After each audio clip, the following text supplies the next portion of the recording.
ہمایوں مومن صاحب ایک تو اس پر کمنٹ کریں، دوسرا کیا آپ یہ سمجھتے ہیں کہ آج اگر پنجاب اسمبلی یعنی پنجاب میں اگر پی ٹی آئی کی حکومت برقرار رہتی، پختونخوا میں رہتی اور قومی اسمبلی میں بھی آپ کے لوگ بیٹھے رہتے تو سچویشن ڈیفرنٹ ہوتی پی ٹی آئی کے لیے؟ غلط فیصلے تھے وہ؟ دیکھیں بات یہ ہو جاتی ہے کہ اگر یہ ہوتا تو کیا ہوتا. نہیں یہ بڑے اہم فیصلے ہیں تین. نہیں دیکھیں ایسا ہوتا ہے، بڑا سادہ سا سوال ہے. نہیں سادہ کی بات نہیں ہے. It's a simple question but answer is not as simple as that because you have to rethink کہ اگر یہ ہوتا.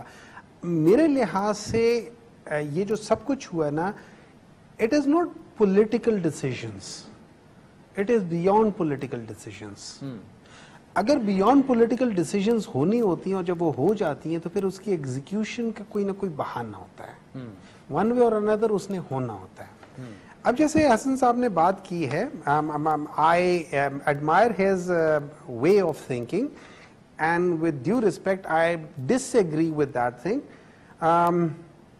بعض لوگ آپ ہسٹری سے دیکھتے ہیں جب پوری ٹیم آپ کو کہہ رہی ہے کہ ہم نہیں جیتیں گے اور ایک بندہ اپنے ایمان سے کہہ رہا ہے کہ میں جیتوں گا، بعض دفعہ وہ چیزیں نکال جاتا ہے کہ جب تک آپ نہیں کریں.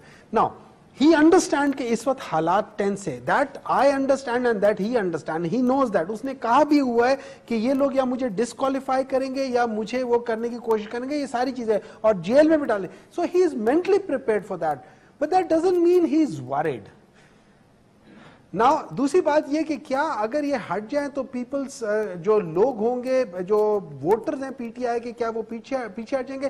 میں یہ سمجھتا ہوں ون وے اور another way جب تک بلے کا نشان ہے نا اس کے اوپر، ووٹر لسٹ کے اوپر، یہ نہیں ہرا سکتے بلے کے نشان. حسن صاحب یہ میں اس لیے بتا رہا ہوں. ڈاکٹر صاحب نے ایک زمانے میں خواہش رکھی تھی اسلام آباد سے الیکشن لڑنے کی نا. جی اچھا ڈاکٹر صاحب کو چاہیے یہ کہ سینٹ سے دیں استعفیٰ، ٹھیک ہے ابھی آ رہے ہیں الیکشن